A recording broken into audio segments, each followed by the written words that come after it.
Colonel Beermann was born in Egypt, where he was raised in Syria in 1955. Kuwait, sorry. He came to the US when he was 19 to continue his higher education in architecture. Colonel B enlisted in the Army Reserve in 1979, then transferred to the Army National Guard, Air National Guard, and retired from the Air Force Reserve in 2014. He had 7 specialties between the Army and the Air Force and was activated for most contingencies since the operation of Desert Shield and served in several overt operations throughout the military career. He lives in Eastford, Connecticut with his wife Eva and have 2 sons, Joseph, who is a former Marine, and Adam, an Army Green Beret, getting ready for his 6th deployment, and they have 2 granddaughters and 1 grandson. Now, if I can ask every veteran in the room to please stand. Everyone, please give a round of applause for all our veterans, including our special guest, Colonel Beermann.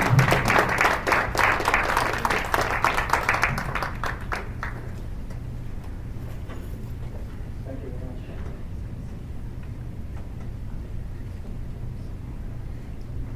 Is this okay? Good morning. Thank you very much for inviting me to speak to you. I have a lot of stuff to show you and talk about, but I want to make sure that you can ask me questions afterwards. Of course, it's fun to show you all this, hoorah, stuff and war stories, but I'm more interested in answering questions. It doesn't matter what the question is. You can ask me anything about politics, about current situation, you name it. We'll start. You can just step over there.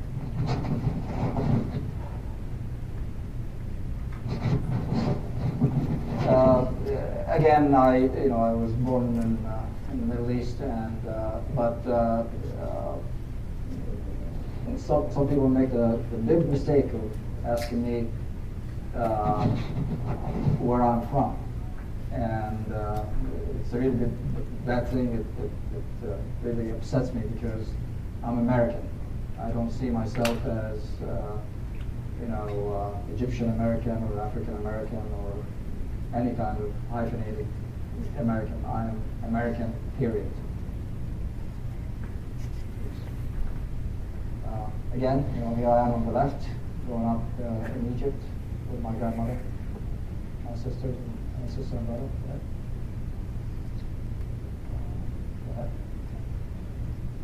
Growing up in Kuwait, and as I mentioned, I'm a licensed architect and I work for the system. And Tunxis is responsible for campus for all the maintenance, and I work with John. And actually, the fountain in the back, I designed that. The day when I got promoted to full colonel, so one of my friends wanted me to take a picture of the reserve pocket for general officers and colonels. Okay. This is my son's graduation from the Special Forces qualifications course. My son, the Green Beret, is on the left, and I'm next to him.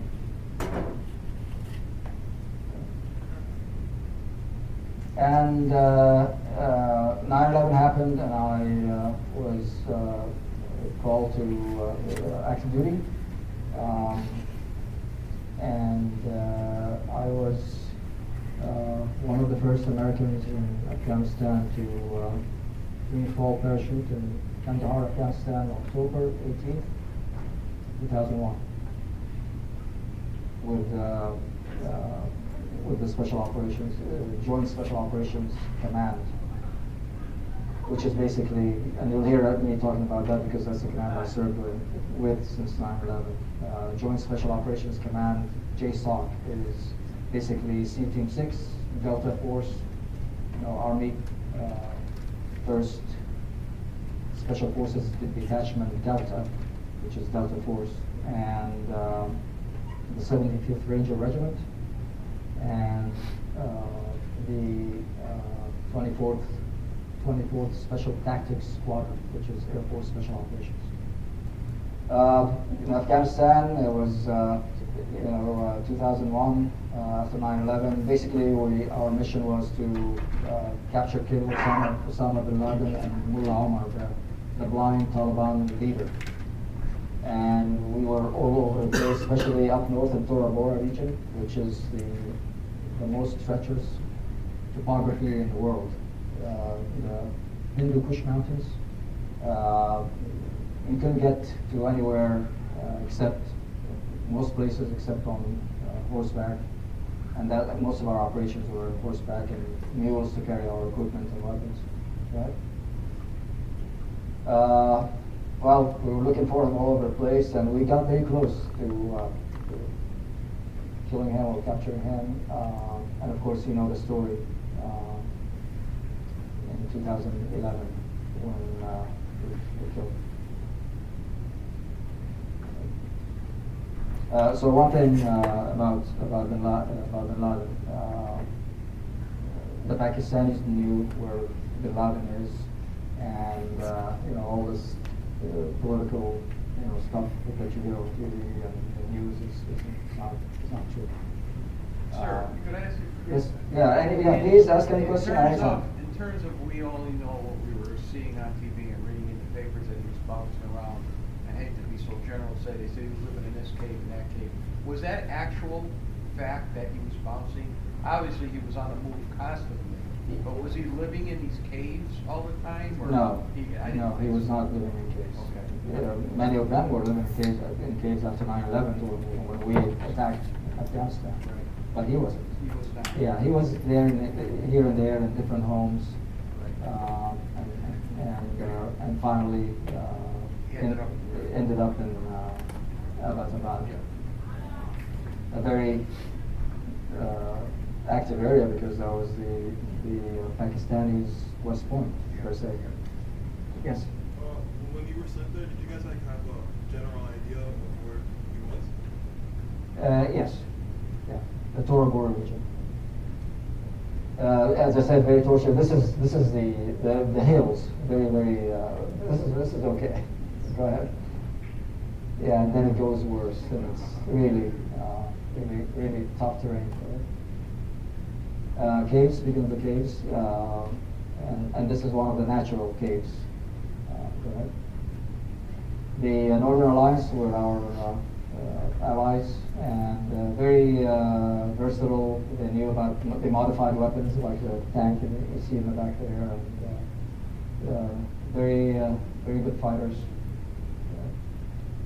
Now, so some caves were actually we helped design for the Afghanis, the Northern Alliance, when they were fighting the Soviets. So that was one good thing, is because we knew about, we had the blueprints for the cave network that we helped build for the Northern Alliance.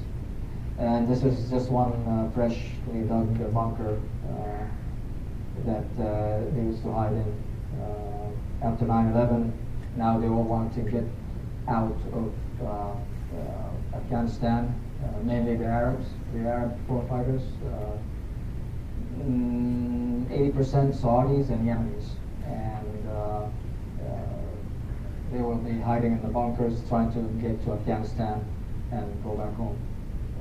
Canadian, our first combat partners were the Canadians, and this is a Canadian, one of the Canadian officers. Big thing, and I'm sure most of you know, the cultural issue. So you see all these men there, and so to them this is almost like pornography. This she has no clue that that just being in short sleeves, this is like, and you can see the Afghani men. I mean, it's like very. So there are a lot of cultural issues that we as Americans need to know about, not just for Afghanistan, but all over the world.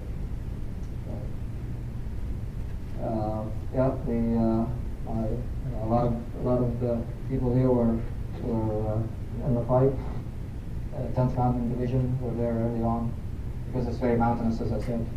And you can see the snow still in the mountains in the back. And this is in the summer.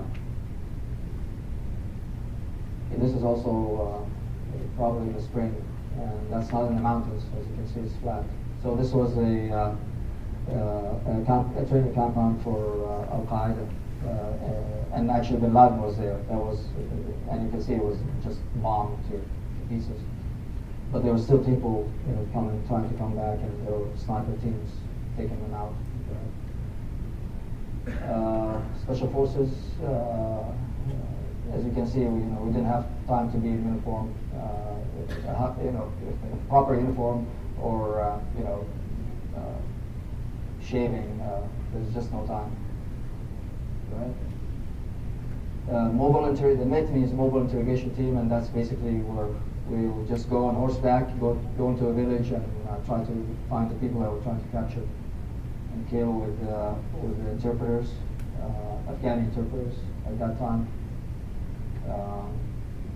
And then whoever we suspect that was working with Al Qaeda, then we will take them back with us, right, for further interrogation. And that's when we have the chance. That was our mode of transportation. We didn't have any tanks or any armored vehicles. That was it.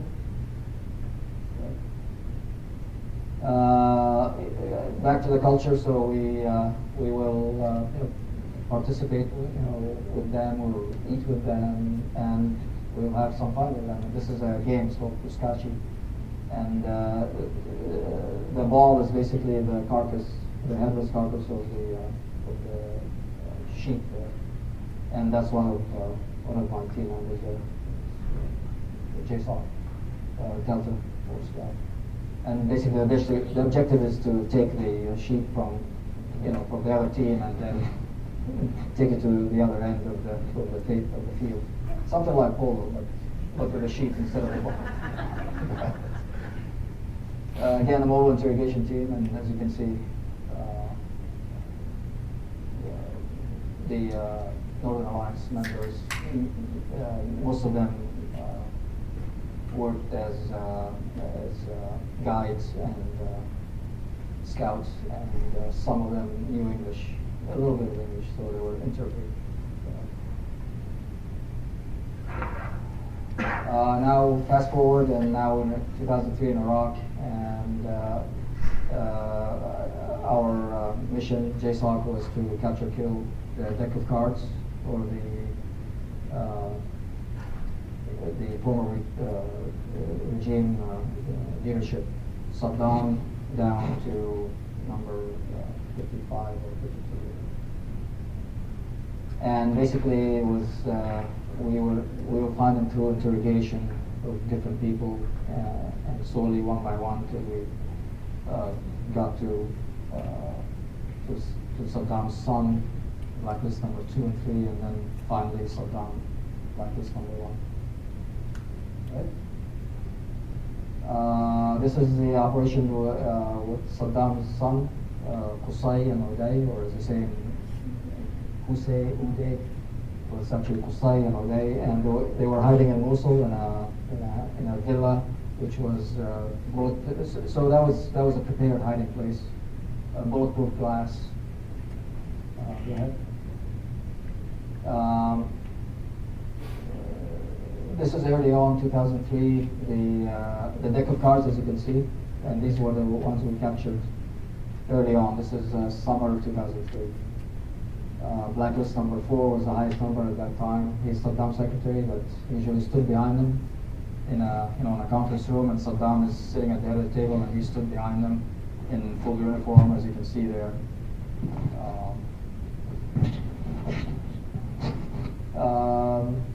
Blacklist number 10, and you can see the charges.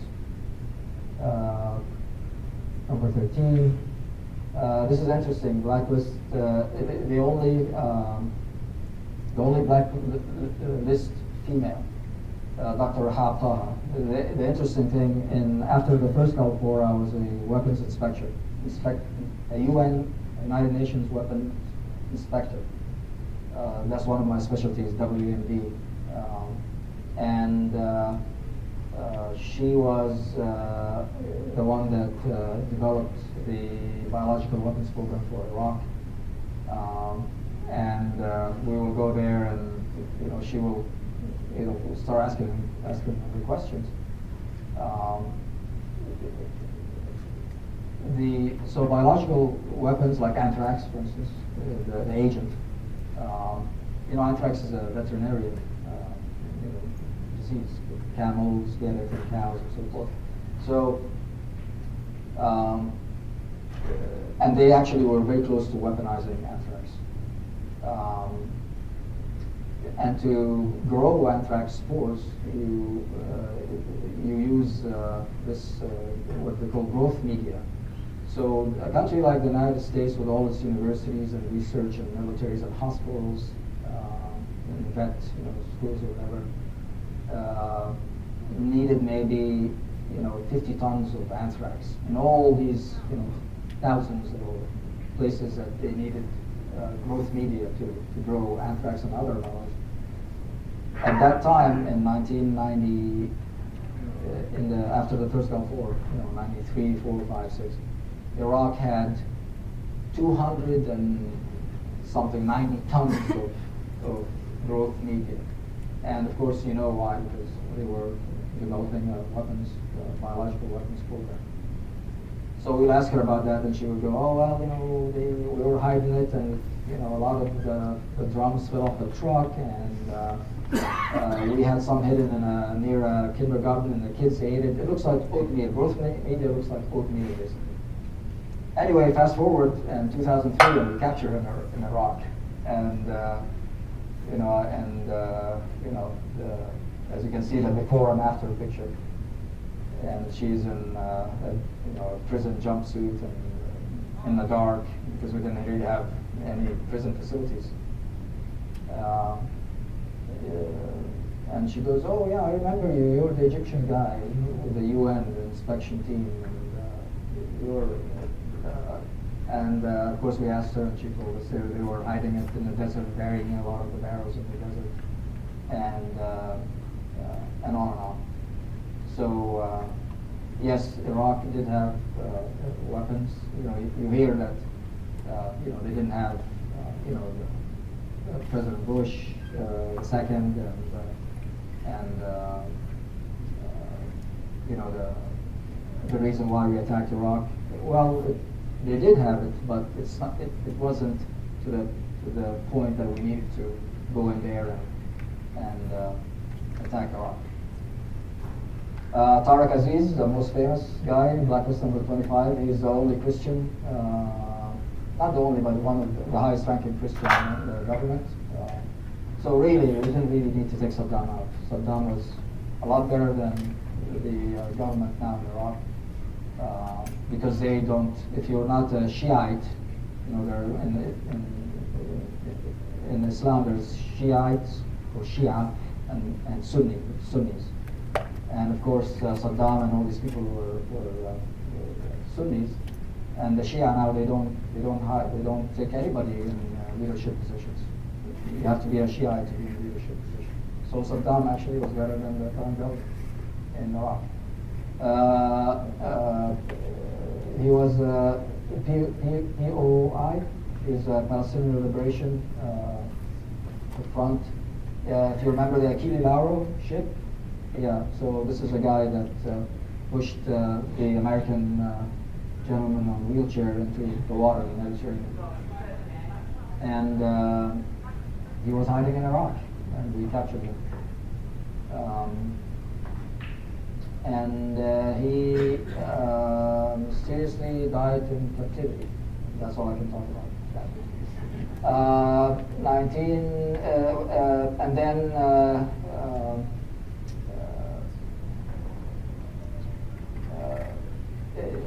197, another high-ranking woman, and she was also in the UN program, and we were asking her about the biologic. They're both graduates of U.S. universities, PhDs from University of Kansas, I think, or something like that, and she's from University of Tennessee or something, PhD microbiology.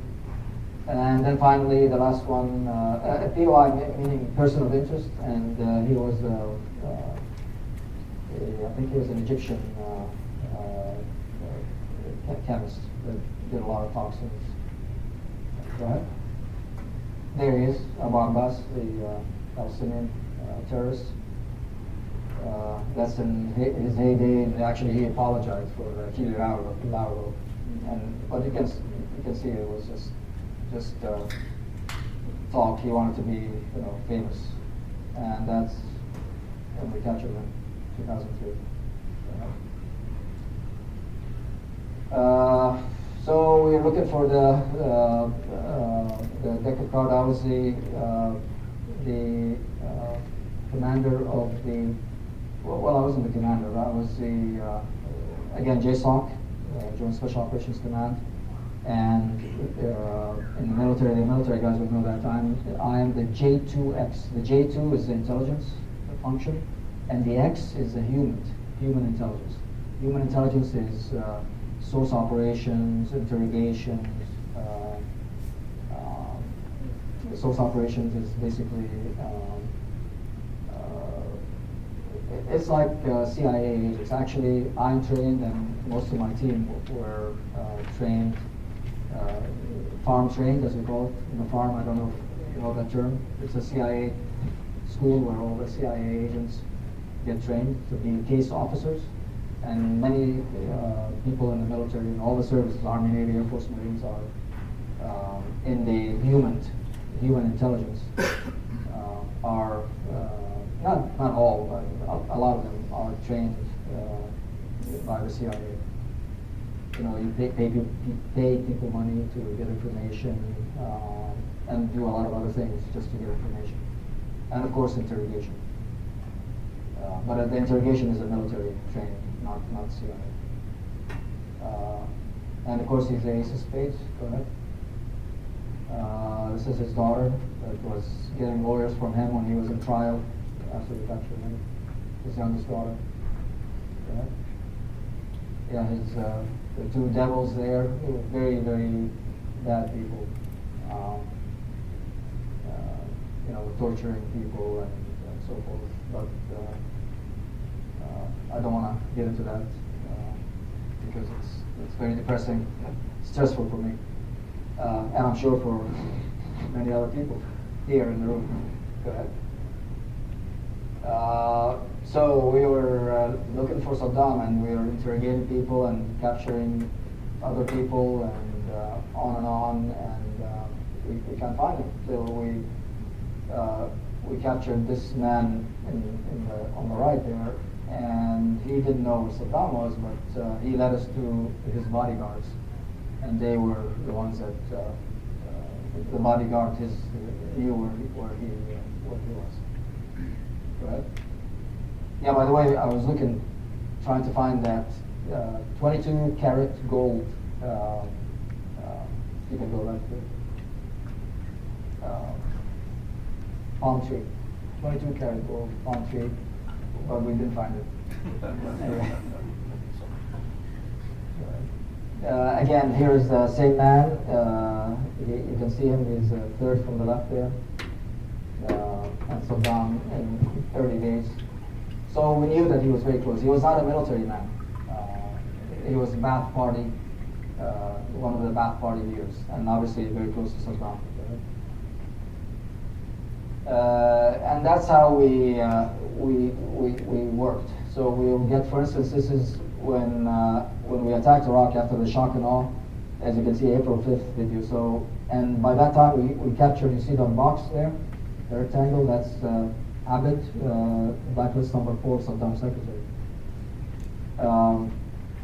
And so we will take that picture and go to Abed and say, okay, here's the date, that's you, there's Saddam, who's this, who's that, where did he go, where did he come from, who was with you, and that's how, it's very, very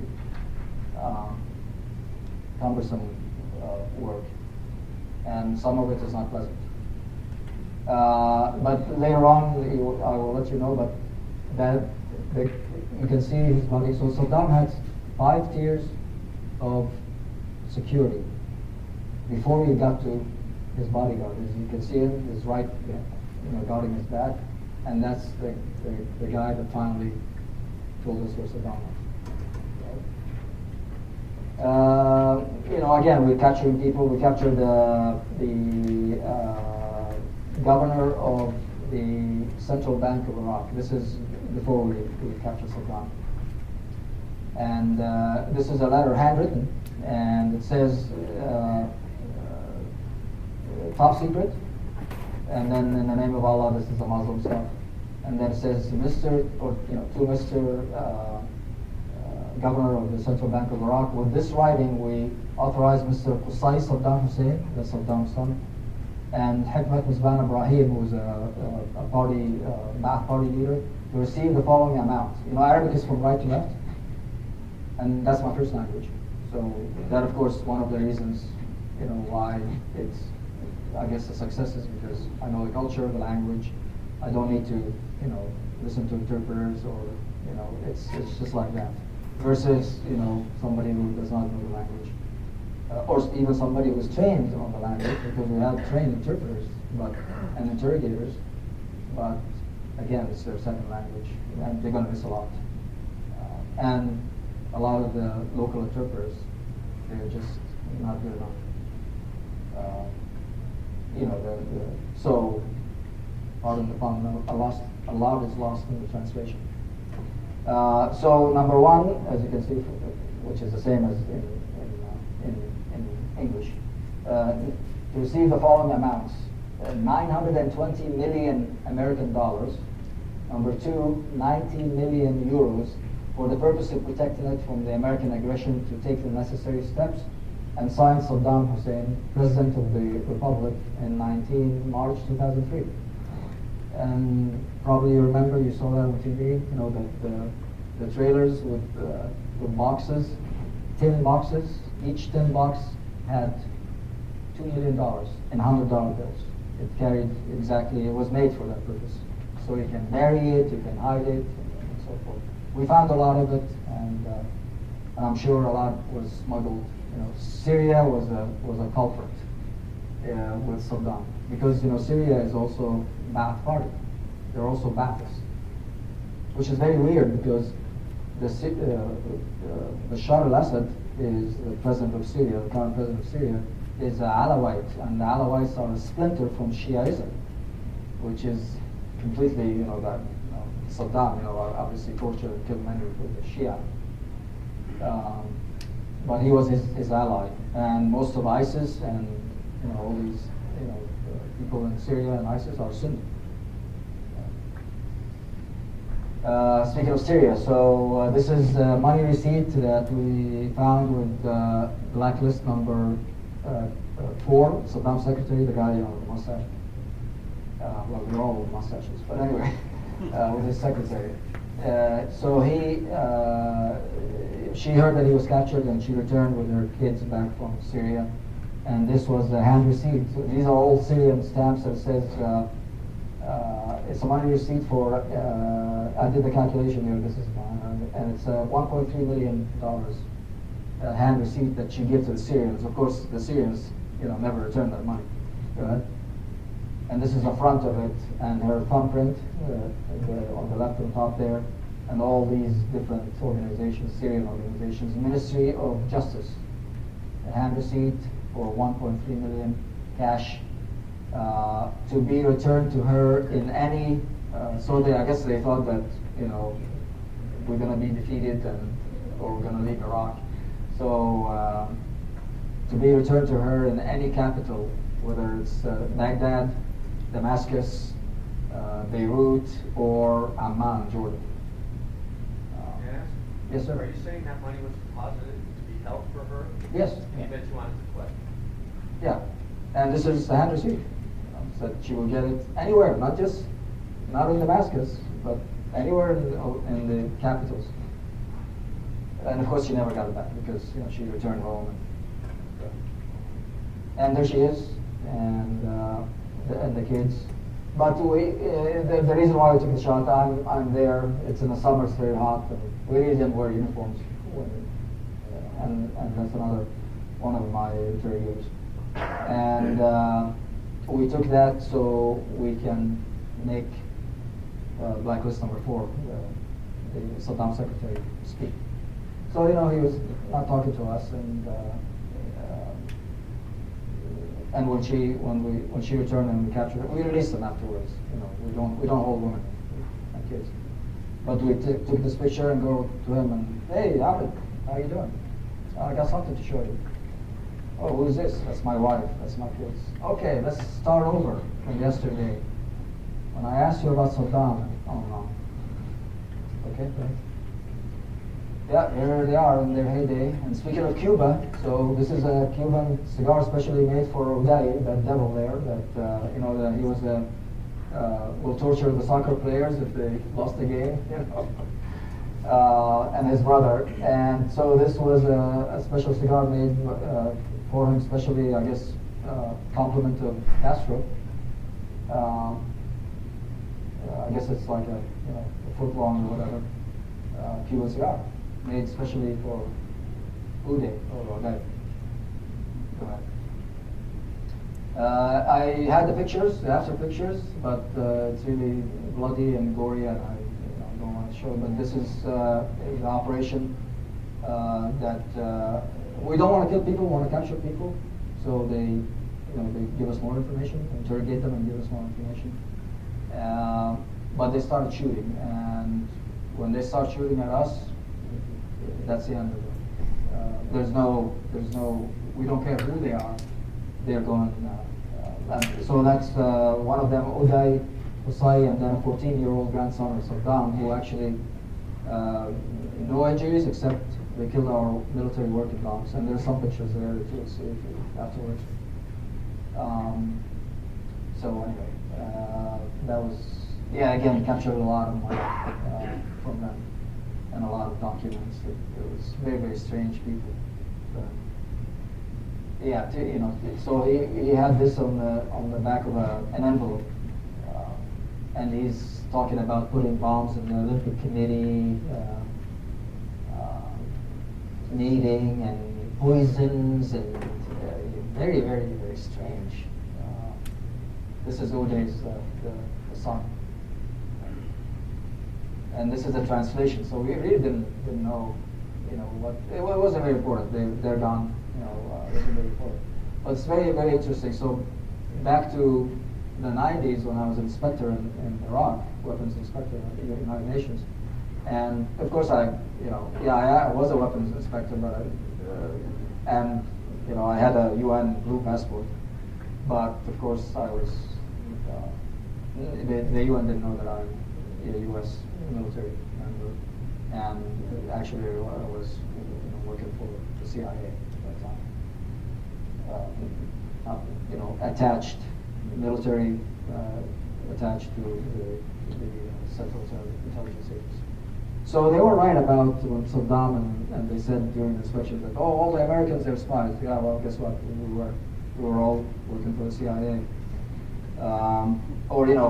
It was the operation or the inspection regime was basically run by the Central Intelligence Agency.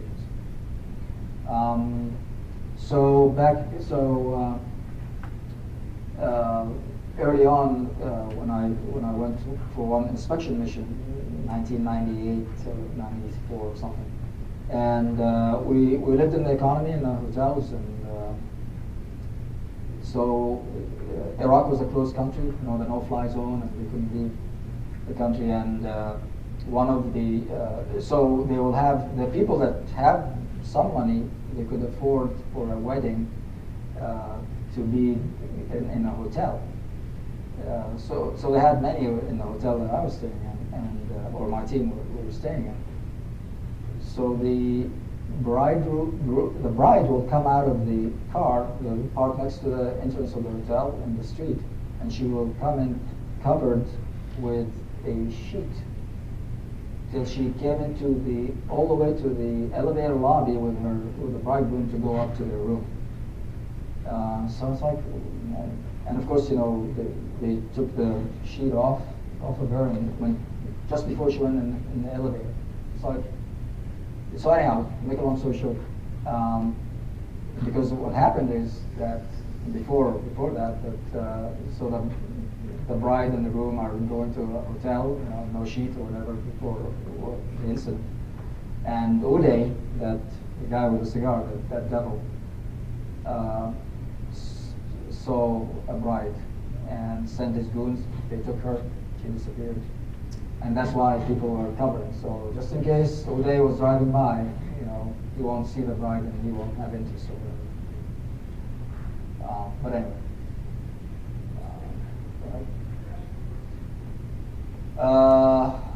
So Saddam, so back to Saddam, and the bodyguard finally, one interrogation to, it took, well, we were there, we entered Iraq in, January, or the Shakamal, whatever, anyhow, so early in 2003, and we finally captured Saddam in December 13th, 2003. And we were looking for all the blacklisters, especially him. So we get the bodyguard finally, and but he was trained for counter interrogation measures, very tough. So it took a lot of smart work. Again, one thing I want to say. I keep saying I because I've done some of the stuff, but I'm just one person. It took a lot of hundreds of people to get to that point, because people are saying, you really, you pulled him out of the hole, you did this, and this is his hair, and well, yeah, but that's not a big deal. That's took hundreds of people. Not just the military, other intelligence agencies, CIA, FBI, and so forth. So anyhow, he wasn't talking, and we had to go and capture his son, and then play the father of the son. And, again, we really didn't torture people. We were authorized to do.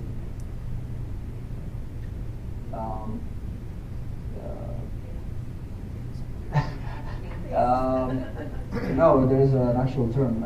Enhanced interrogation techniques. We were authorized to do that.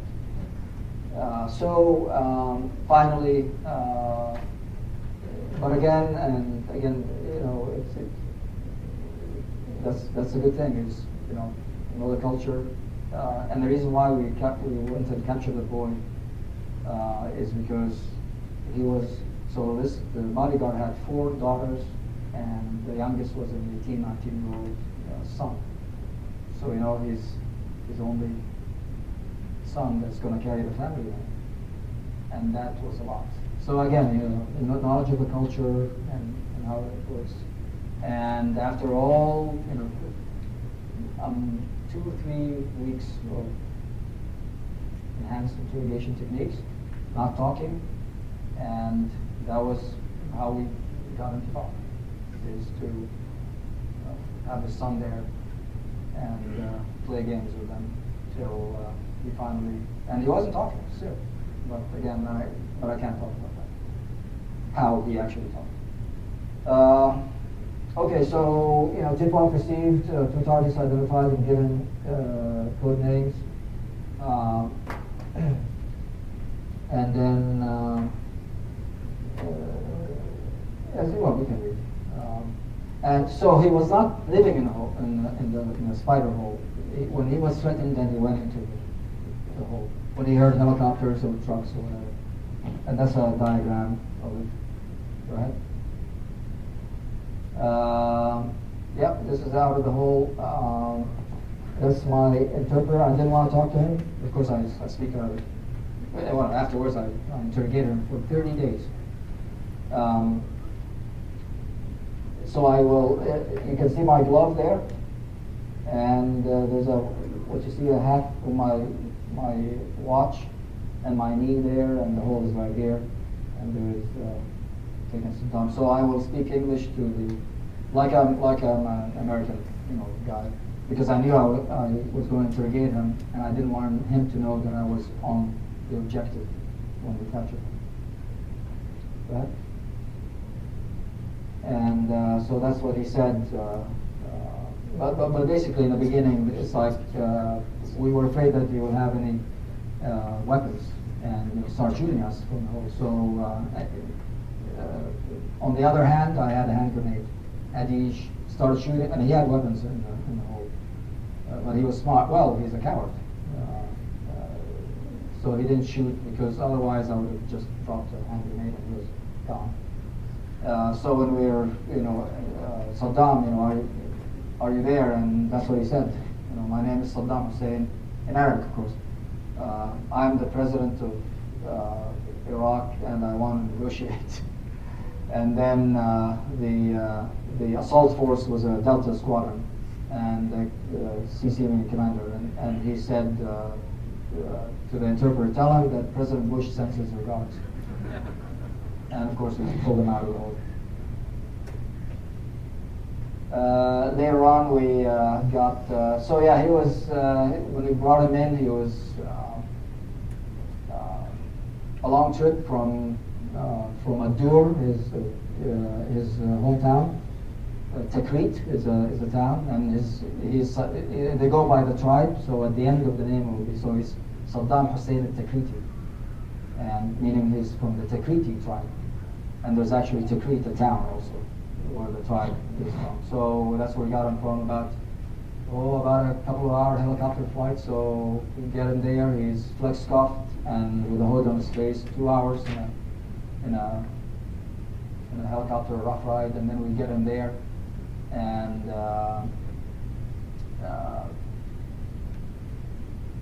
they didn't think we were going to capture him. When we captured him, they didn't know what to do with him. They meaning the White House. Because JSOC, we did not answer to any command. We answered directly to the Secretary of Defense, Rumsfeld, and of course Rumsfeld to President Bush. So I bring him to our detention facility, and I'm like running around and getting ready for to do whatever we were going to do with him. And Admiral McRaven, he said, well, Colonel Beermann, you're going to have him for 48 hours. I'm like, my mind was like, all right, what do you want me to do with him? What can I do with it? I mean, this is Saddam Hussein. This is blacklist number 1. Anyway, the 48 hours turned into a week, and then a week turned into at least a month. And he was there for 3 months. So bring him in. So okay, well, nobody told me what to do with that. I am the J2X. I'm the commander, basically, of the detention facility, and so I said, well, I'll just do like other high-value detainees. So we bring him into our room, I put him against the wall, and I take the hood off, and I go, it's just like any other. I go, what's your name? And he goes, in Arabic, of course, he goes, Saddam Hussein, President of the Republic of Iraq. Not just President of the Republic of Iraq. I'm not very witty, but I guess the adrenaline was like, here. So I go, I asked you for your job. I asked you for your name. I did not ask you for your job. And he was really, mad at the time. You could see almost fire coming out of his eye. And he goes, who are you? What is your rank? I wasn't wearing any rank. And I told him, here, you're a prisoner. I ask you questions and you answer. And he was like,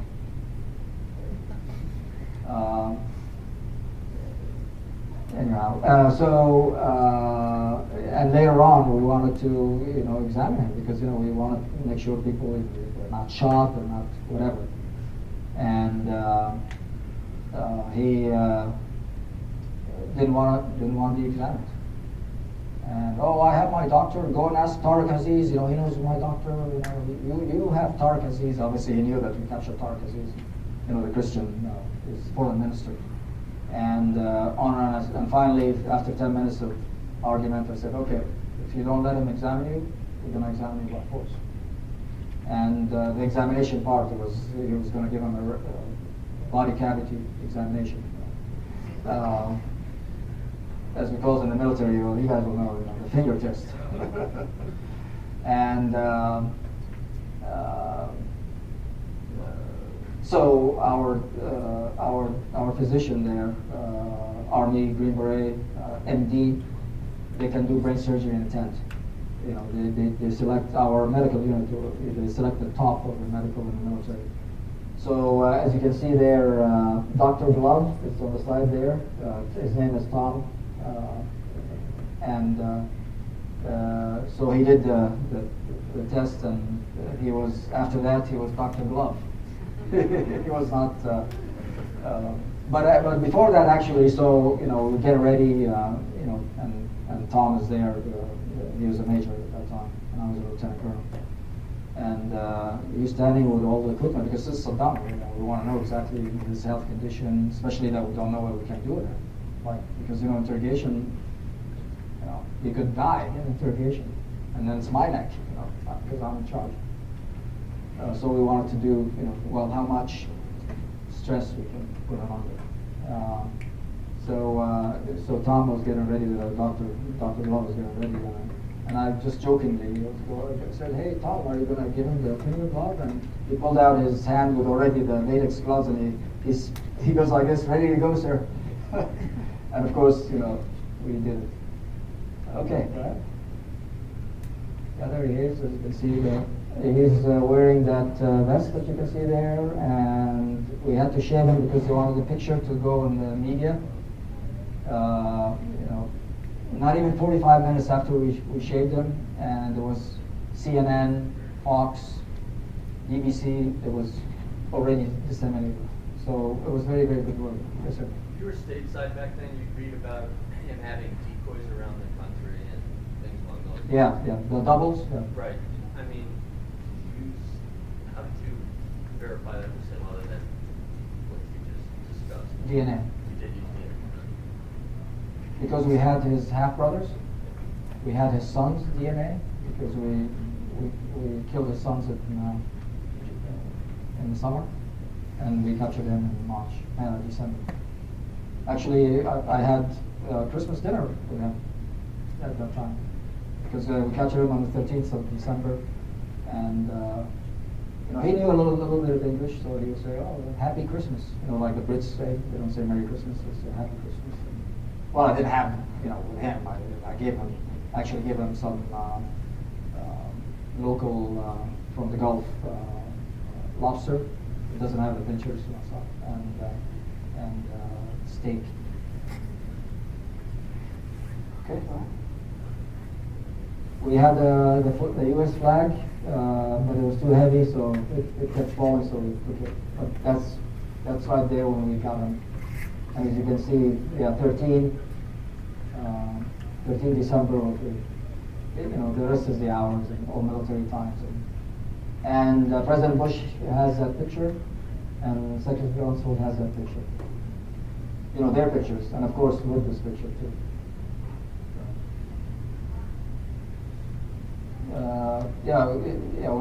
We have to report twice a day on and all the detainees' condition because we had a lot of detainees in the facility, and as you can see, status is uncooperative because in the beginning he wasn't very cooperative. He was not cooperative at all. We really didn't get much information from him. That's the guy Qais. He was the guy that was in the farm, and again back to training and knowledge of the culture and the language.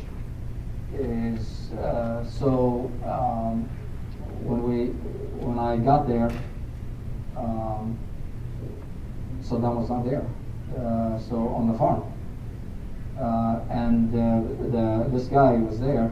Obviously, he knew where Saddam was because the hole was right there on the ground. knowledge of the culture. So we had this guy, and there was the Delta Squadron. When they hit a place, luckily they didn't kill him, but because they wanted to know, get information. So, but he was all beat up. So the question was, so somebody else that doesn't know the culture or whatever will say, "Is Saddam here?" To this guy on the farm. But again, knowledge of the culture, language. So it was, where is Saddam? And of course he goes, "Oh, right there, next to the tree." Where? He goes, "Oh, the hole, and there was a carpet on top of the cover, the styrofoam cover, the whole carpet, and then leaves and palm reeds there." Iraq was #1 producer of dates in the world, and of course, he wanted to just build his military and just let that industry, great industry, disappear. So there were a lot of date, palm reeds all over the place. And of course, and then we get him out of the hole. Okay? This is after we shaved him because they wanted a picture. And as you can see, I was talking to people. The reason why I have this is we want to let him forget anything about his past, physically and mentally. But physically is we took everything from him, including his underwear, and we gave him new clothes that we have. Sensory deprivation. So he's not, it will help us to interrogate him. I'm the guy with the black shirt, t-shirt underneath my uniform, and this is General Abi Zaid. You can see the 4 stars. He was the commander of United States Central Command, and this is the team. Civilians, the guy that Detroit is a civilian interpreter. The guy there in the uniform, he's civilian also. He's Iraqi interpreter. The guy sitting down is an American soldier, interpreter. That's a trained Arabic. And case officers, and all these guys, Army, Navy, Air Force, Marines, all services. JSOC, Joint Special Operations Command. Okay? This is a soldier, and she is the computer forensic exploitation team, and they literally can take a CD that is burnt and get information out of it. That's how good they are. They have equipment. We had in special operations, we have equipment and weapons that are like 20 years ahead of the conventional military. Aircraft, communication, and so forth, right? You'll see that there, it's on the table. So we had, Defense Intelligence Agency had a booklet, so you'll know who the blacklist is, and this is, of course, blacklist #1. And it tells you there, he's the president since 1979, brutal leader who has used, and you can read, and cited for, wanted for war crimes and so forth. So I didn't know that, but they said, "Oh, you need to get all the blacklisters to sign your book, your DIA book." And anyhow, so a lot of the other people, I didn't get their signature, but luckily they told me to do that with Saddam when we captured Saddam. So I didn't ask him, I just wanted his signature, but he wrote in the bottom there, he goes, "With my best wishes, even though our meeting was not under normal circumstances." My final picture with him is the FBI now and the CIA. They're in charge of him.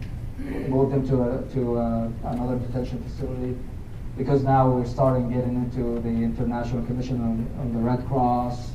You know, he's a prisoner of war and all the stuff that we don't deal with. You know, that's all conventional and FBI. And they were, believe it or not, this is one form of fingerprinting, but there are other 4 different types of fingerprints that they took of him. This is now fast forward. This is 2006, and the American was captured for ransom, and this is a JSOC team that were trying to find him, and he was being moved in places, and we were finding him in a basement sealed with cement. But again, from interrogations, we found out where they were holding him, and it's so great when it's tough work, and we have our brothers in arms, they get killed, injured, but when you're tired and you're doing interrogations for 18 hours a day. You sleep for cat naps, 20 minutes here, half an hour there. But especially when you save Americans, you go, okay, ready to go. It's like you get a shot of energy from nowhere, and you get ready to go to the next objective. I'm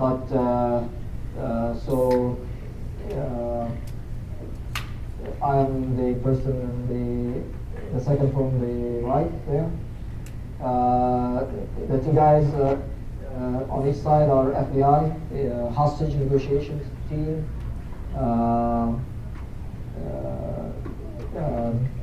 Delta,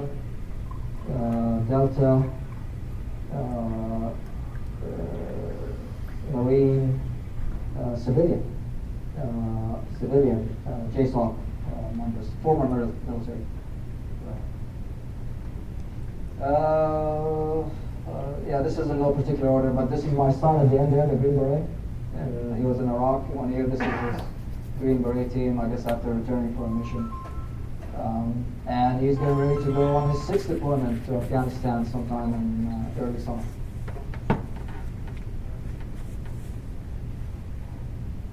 This is just a picture after we killed Hussein after we returned from the mission. Go ahead. And you'll see some of these there. When we that's a coin that was made by one of the conventional units that were guarding around the objective, around where we captured Saddam. But they, have their coin, and the famous "We got him."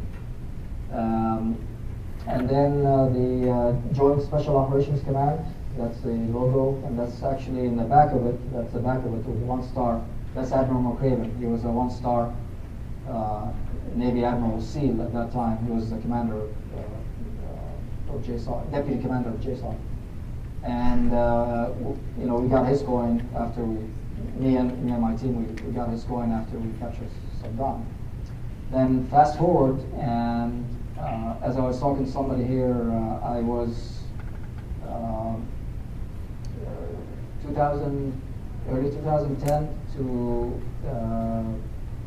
when we killed Bin Laden. In 2011, I was the deputy director of the Hague High Value Detainee Interrogation Group. And basically, anywhere in the world, we had a target list, and of course, Bin Laden was number 1. And we were looking for all these people all over the world, working with all agencies, military and civilian, and foreign intelligence agencies to capture these people. I was on the operation with Bin Laden, but I can't talk a lot about it. So now At that time, Admiral McCaven was a one-star Navy admiral, and I was a lieutenant colonel, Air Force. And Bin Laden, when we killed Bin Laden, I was a full colonel, and Admiral McCaven, as you can see, is a 4-star now, Navy, and he was the commander of United States Special Operations Command, the headquarters or the higher headquarters of JSOC this year, which is my my unit when I retired. And had we captured him, I would have been his interrogator. But of course, he started shooting at us, and he's dead. So afterwards he gave me his coin. He goes, "Well, sorry, Colonel Beermann, that you didn't get to interrogate him, but congratulations. Here's the coin." That was great. That's a little bit of the stuff. And if you have any questions, I'll be happy to answer. You can walk around, look at the stuff if you like, and I can answer questions too. How long do you think Pakistan harbored him? I mean, right after 9/11, or Don't know.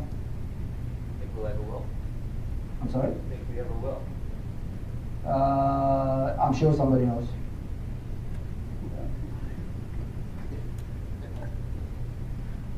Yes, sir. What's your assessment of ISIS at this point? In what way? As a threat to the West, as a possible political force in the Mideast, as a possible caliphate?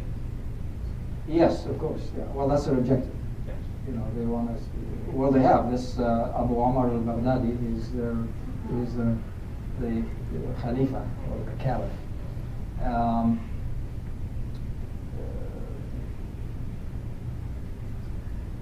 A lot of speaking of the Syrian refugees, well, most of them support ISIS, believe it or not. As far as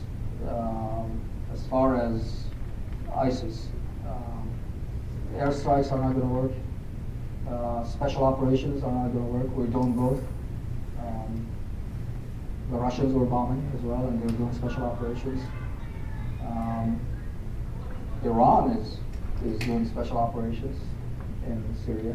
A long time. The first foreign country there was Iran, because they want to help their fellow Shiite, the Alawite Bashar al-Assad, the president. So, and I know a lot. The solution is, as you can hear some of the politicians say, is get rid of it. And the only way to do it is conventional. Yeah, you can do airstrikes, special operations, but conventional forces. 101st Airborne Division and a Marine or 2 divisions, and you walk from Iraq, where they are further south, and you just walk all over you stop before you get to Bashar al-Assad area in the west where he is held, and you stay there till they figure out what to do with Bashar al-Assad. But airstrikes, they're not going to do anything. That's kind of the classic approach that take you around the whole. How far? That's the only thing that's going to finish ISIS. And of course, we're going to continue. They're all over the world. They're here in the U.S., California. Let's not. We hear everything is about Paris and Belgium and Brussels and all that. But hey, what about California? That's ISIS. Yeah, they're Americans. A lot of Americans are, ISIS. Just want to ask a question.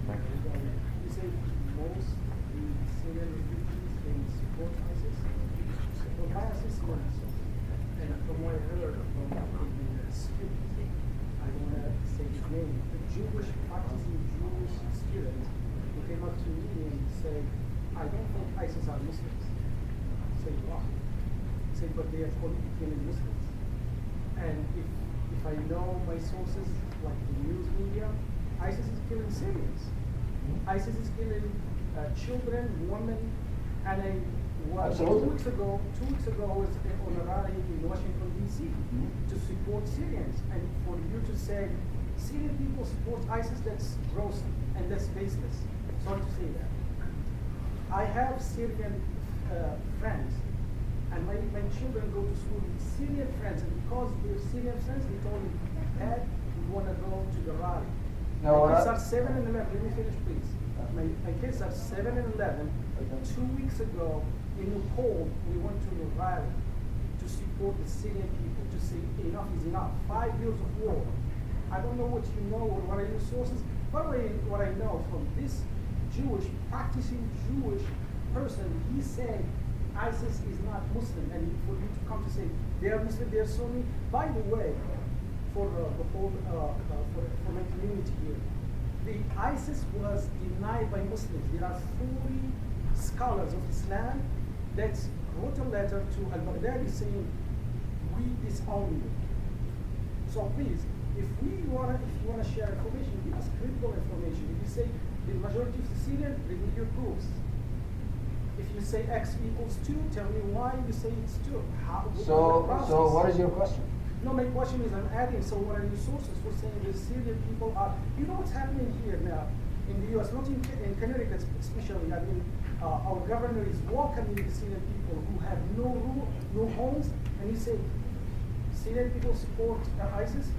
It's basically you're saying no to these people who have no homes to come to our shores.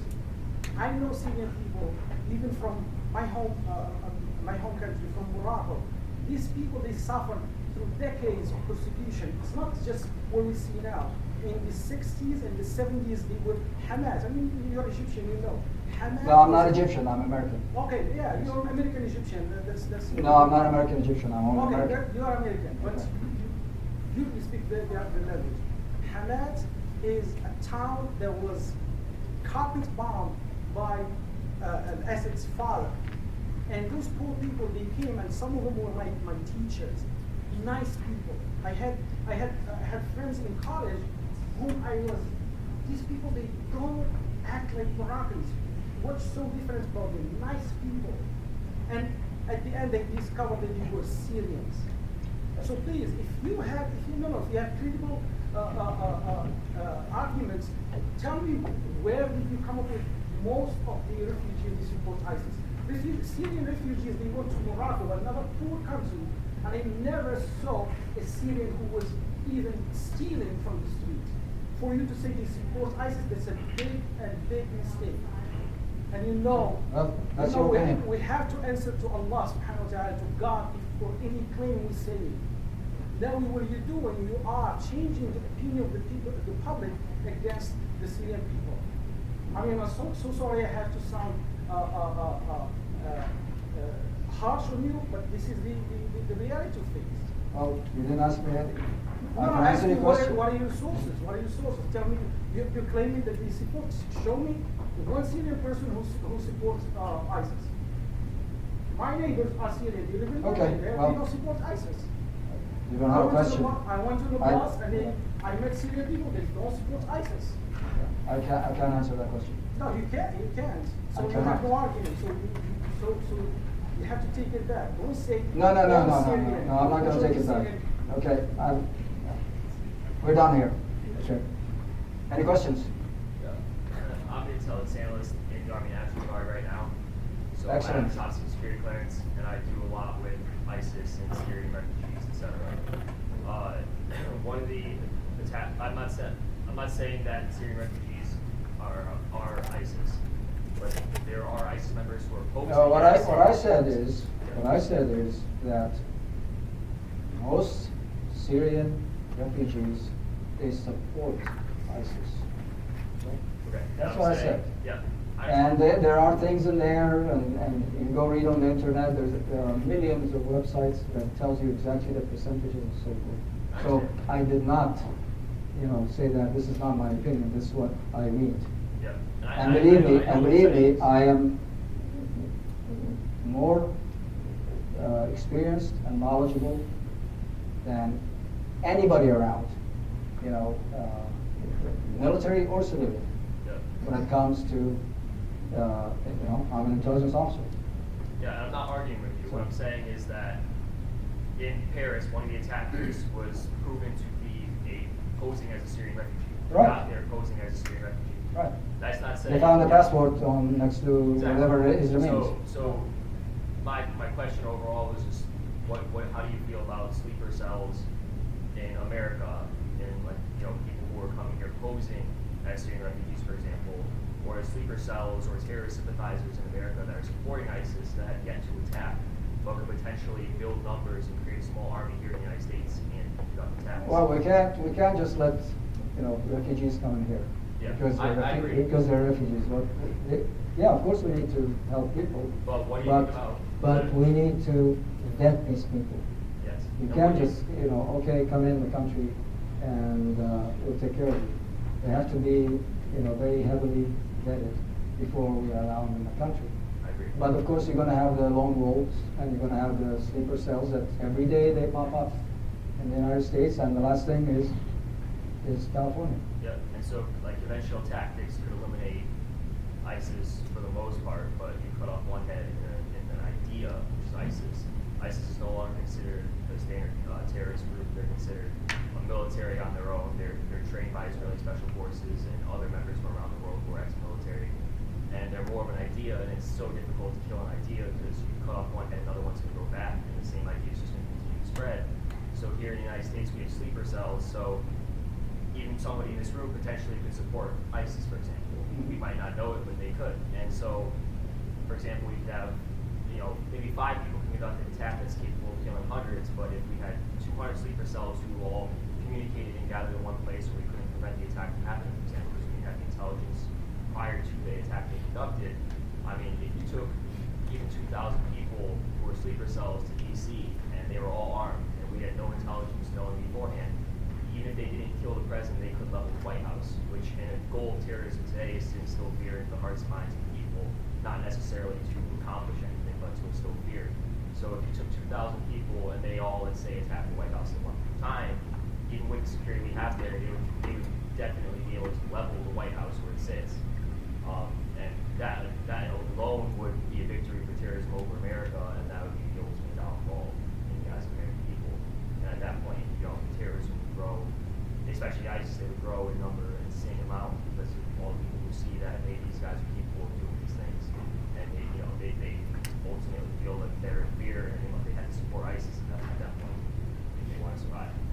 So my question was just, how do you feel about these terrorist sympathizers and these sleeper cells, and what do you do to prevent things? Well, I mean, that we really can't do much about it because like these the terrorists in California, this guy and his wife, they're American, and she was they came here on a fiancé visa, and they're radicalized and they kill people. That we can't prevent. That is just it's going to be depending on the person, the neighbors, the co-workers to be vigilant and look at signs that these people are going to do something bad. So do you feel that we should increase security in places like malls, for example, where large crowds gather, and there's no security preventing somebody with a bomb strapped to their chest from walking into the mall, for example? Yeah. And like aviation security and other transportation Absolutely. security, for example. Police, they should be more, should have more of a police force. Do you feel? In soft targets, as we call them in the military.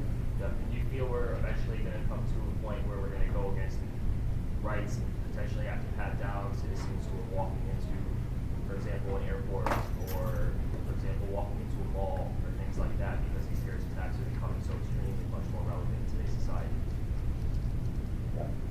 I think it's all this is necessary. All this is necessary. Right, thank you. I have 2 questions for you. One is more on the political end, so I don't know how much input you want to give because I know more on the military intelligence end than the political end. But many of the people that I debate with about the invasion of Iraq at all say obviously 2 things. There were no weapons of mass destruction, and my argument, I agree with you, if there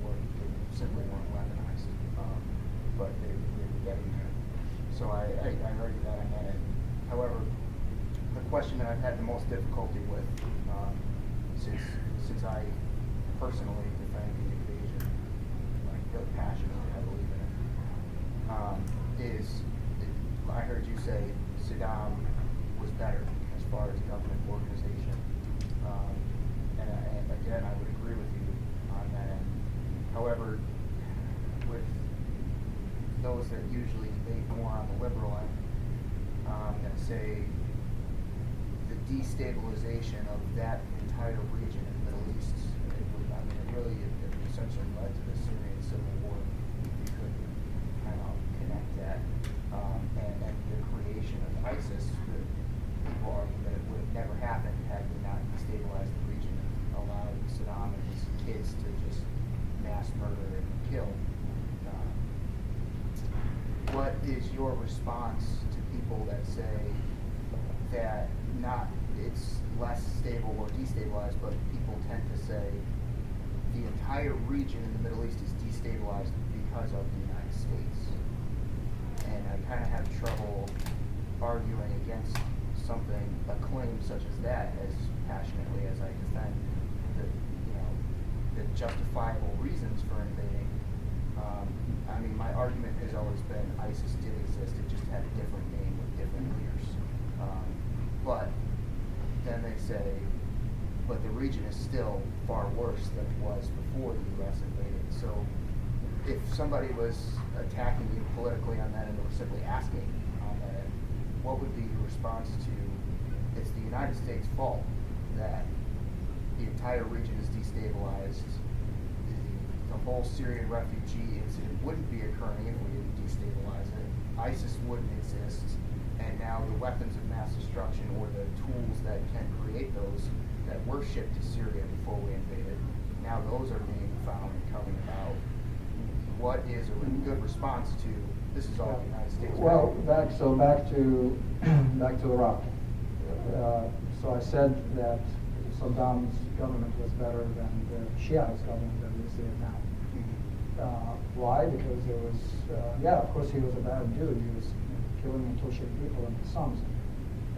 But I meant that like about, for instance, he had all ethnic groups, Christians and religions in his government. Yeah. So that's one thing. Now we did not need to go into Iraq at that point. Because why? Because we had Afghanistan. We should have stayed, and look what Afghanistan was now. Needed to stay in Afghanistan and finish the job in Afghanistan before we gone into Iraq. Further, no, the United States is not the reason of the destabilization of the region. Why I say that is because, well, Arab Spring, what did you see? That was not America. When Morocco, they had the uprising, that's their own people, and so on, and Egypt and Libya and so forth. They were just rising. They were tired of these, tyrants and kings, and of course, in other countries there was, very quickly squashed, all these, springs that were happening. Bahrain, of course, Saudi Arabia probably would have happened, and other countries, but they quickly, squashed all that uprising. So we're not the reason for destabilization. It's just that people are tired of all these tyrants and rulers. So in other words, it eventually would have come to a point of instability regardless of the U.S.'s actions. Exactly. Okay. And that's what's happened.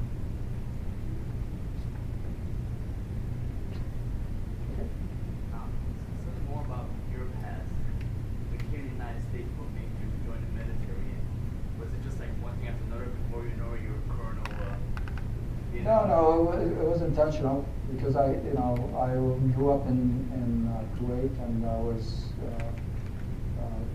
discriminated against. I was treated as a foreigner, and actually, if you're not Kuwaiti, you're called a foreigner.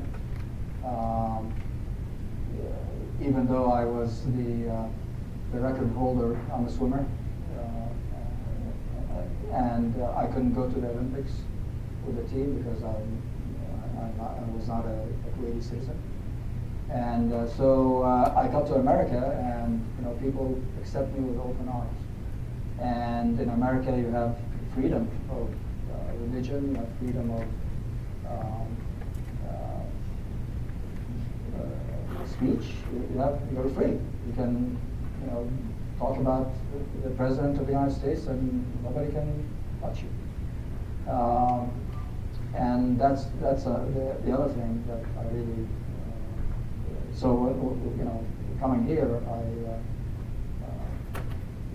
I wanted to. This was going to be my country, and I wanted to serve my country. So I joined. That's why I passionately, when somebody tells me that I'm an Egyptian, I go, no, I'm not. I'm American. I'm not African American. I'm not Egyptian American. I'm not Arab American. I'm an American. Period. And I serve my country, and my two sons serve the country and still serve it. This is. I will die for my country. And. Because America gave me freedom. So that's why. Act of love or passion, right? Exactly. I just wanted to serve my country. Thank you very much. Thank you.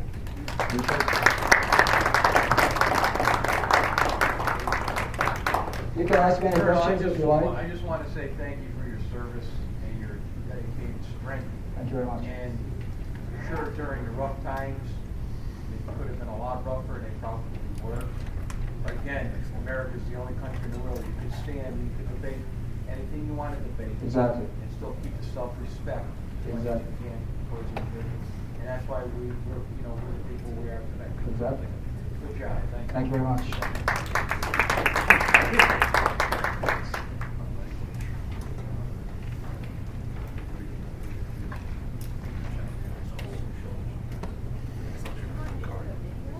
Oh, yes. Okay, Sorry. Thank you very much. Okay. Yeah, one more. Yeah. Okay. Michael set it up. Let me help you. Will I? He left. He had to go to the Oh, okay. Just gotta remember what he did. I think it's the Yeah, here's one of the major things that I wanted everybody to see.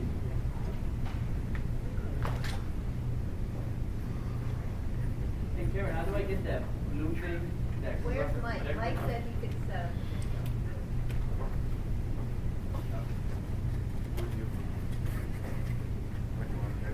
It's the blue thing with the guy. I think it's right there. Yeah, it's right here. I think that's in Yeah, it's in here. Okay, Yeah, thanks. exactly. This is the blue one.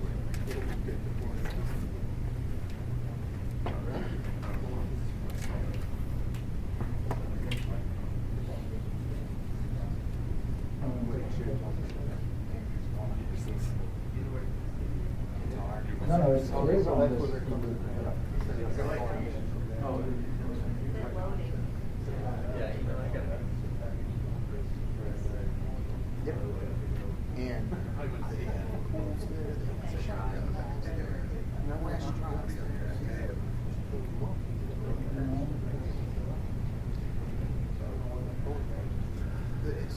it's until they You need to hear this.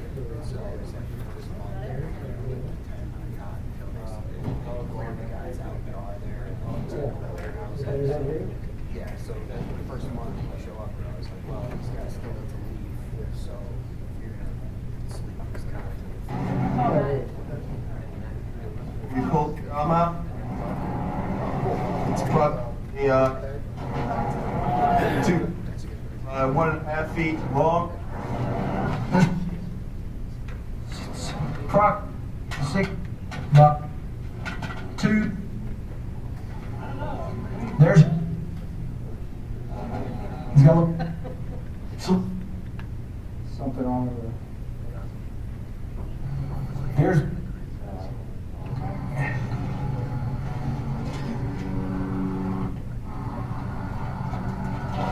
Here. Down at the Doms, spot approximately 100 U.S. cash. He's 1 million.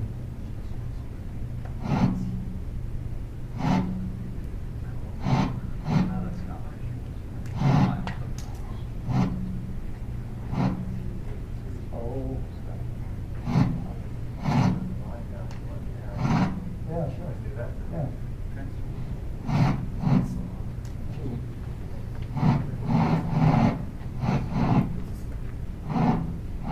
Colonel, can I ask you, why is he not treated as a POW but turned back over to the government of Iraq? Well, eventually, what? You're right. Right, he was, but why was he detained much like the guys in Gitmo are detained?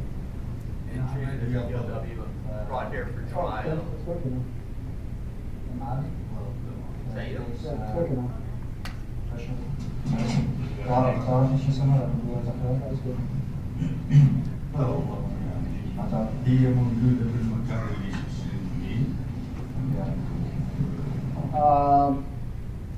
Yeah, well, okay. So basically, that's what I was mentioning, that we got him and in our detention facility, and don't know what what they wanted. So I was asking him basically about what his health condition, and he was saying that he had some pills. He was 68 at that time, and he had high blood pressure. So we we wanted to know what medication to give him.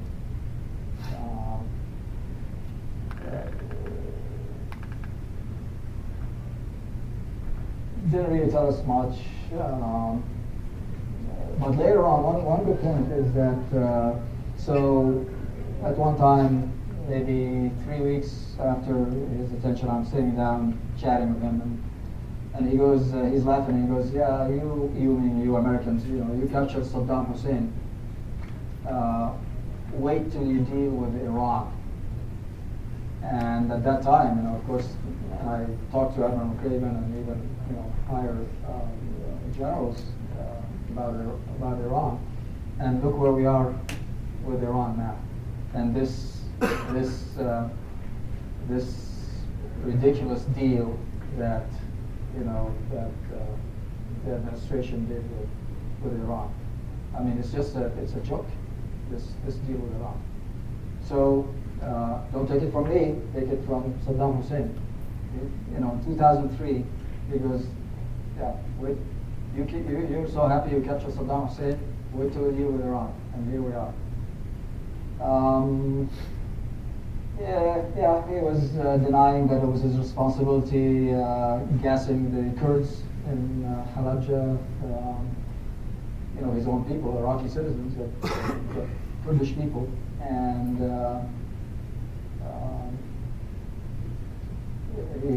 he goes, I'm the president of the country. I don't. This is go and talk to Ali, Chemical Ali.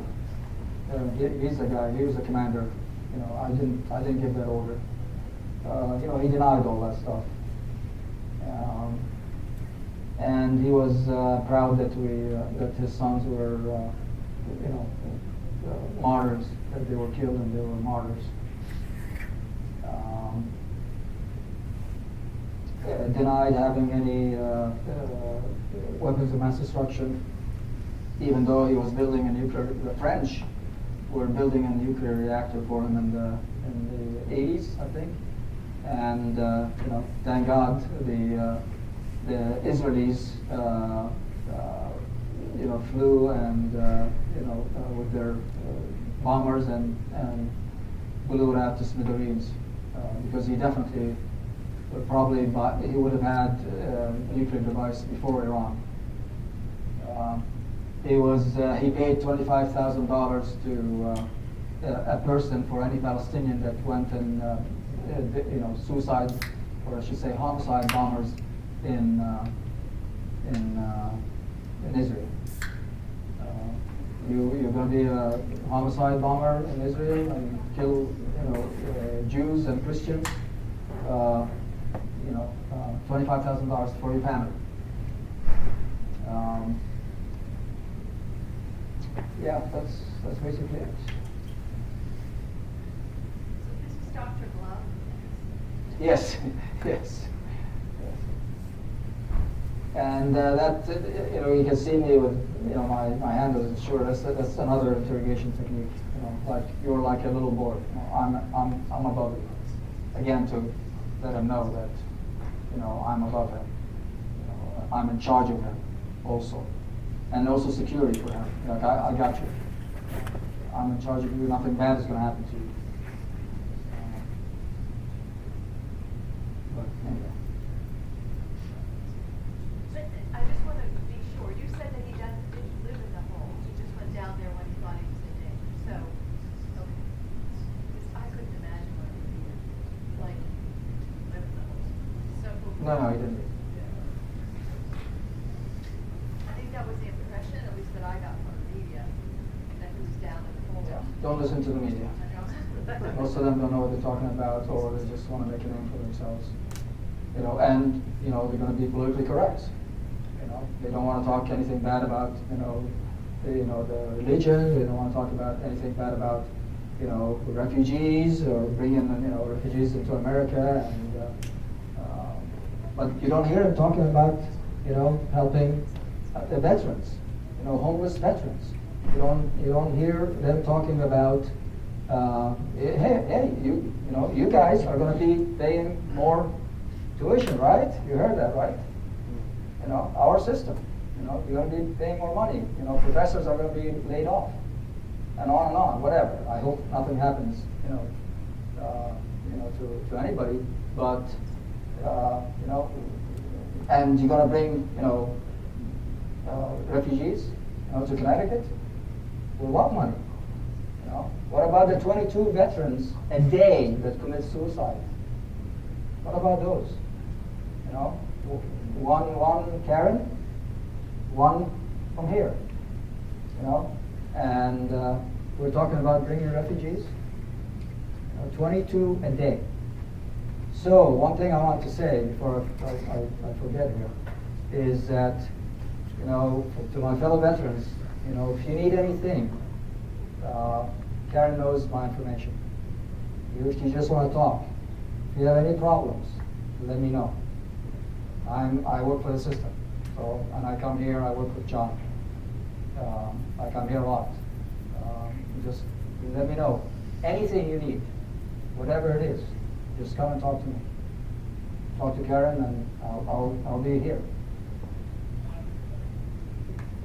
But that's one thing that I want to stress is that we need to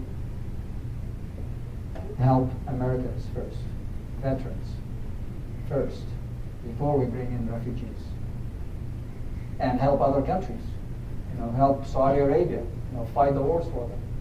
We fought. You and I, we fought the wars. For the Arabic countries, for Saudi Arabia, for Libya, for all these countries, for Iraq. And they have more money than we do in the U.S. So they need to be. And one thing about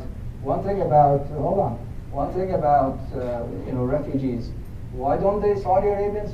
You answer that question. Why don't the Saudi Arabia take the Syrian refugees? They're Muslims like them. They have a lot more money than we do. Can I ask a question? That's all right. I'm asking. No, can I ask? Oh, do you want me to answer?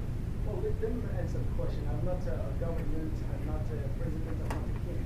But I told you, bravo for 92 refugees. My question is, why the U.S. Army is not the Saudis or whoever fight their own war?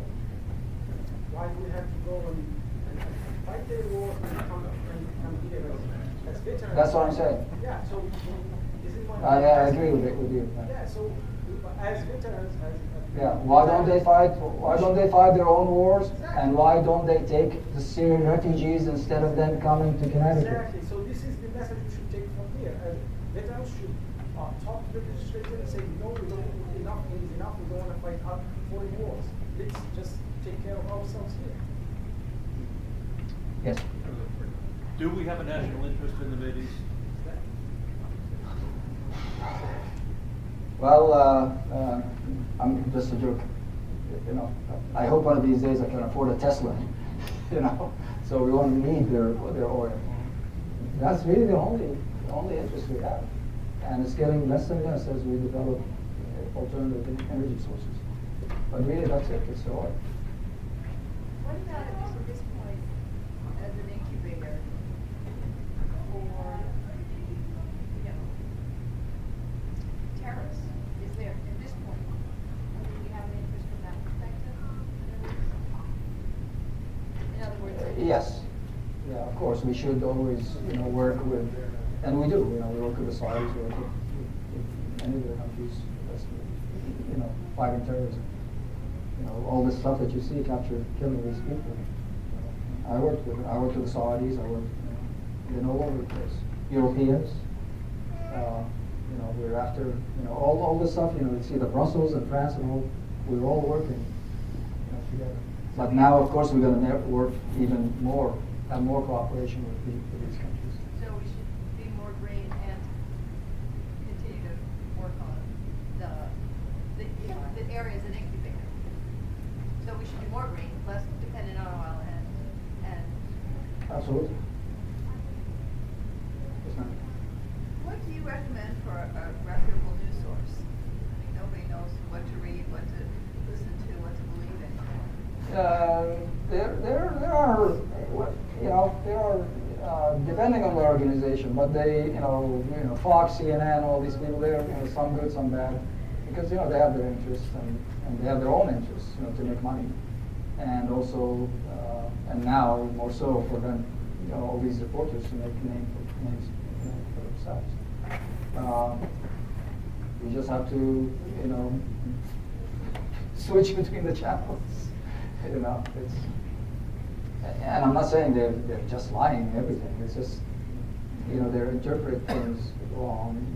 Well, they interpret from their perspective. They're not gonna tell you. Believe it or not, sometimes not a lot, but listen to the BBC. It's just direct. They don't talk. You don't even know who they are. They just tell you, oh, this happened, and they said that, he said that. They don't say, oh wow, yeah, you said that, and he said that, and they argue with people. It's just doesn't make any sense. But the internet, there's a lot of stuff on the internet.